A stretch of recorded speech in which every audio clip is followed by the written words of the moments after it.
தன்விக்குருவி, இங்க பாருங்க குழந்தைங்களா, ராணியக்கா எங்க வாங்கினாங்கன்னு எனக்கு தெரியல.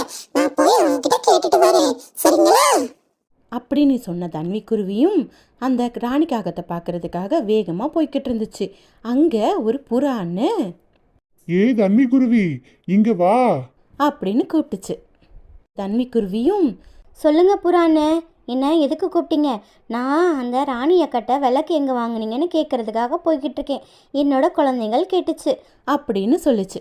இதை கேட்டுட்டு புறா அண்ணனும், ஆமா, அந்த ராணிக்காகவும் நிறைய வச்சிருக்கு, நீ போய் கேளு, அது சொன்னாலும் சொல்லும். அப்படின்னு சொல்லுச்சு. இதை கேட்டுட்டு தன்விக்குருவியும் காளி காகத்திட்ட போய், காளி என்ன, நீங்கள் விளக்கு வாங்கியிருக்கீங்கல்ல, அந்த விளக்கு எங்கே வாங்குனீங்கன்னு கொஞ்சம் எனக்கு சொன்னால் என்னோட குழந்தைங்களுக்கு நானும் வெளிச்சம் காட்டுவேன். நீங்கள் கொஞ்சம் சொல்ல முடியுமான்னு கேட்டுச்சு. அதுக்கு அந்த காளிக்காகவும் ஆகும். ஓ, அந்த விளக்கா? அப்படின்னு ஒரு நக்கலாக யோசிச்சுட்டு குருவிக்கு தவறான வழியை சொல்லிருச்சு. நம்பி போன குருவியும் நம்ம போய் அந்த விளக்கை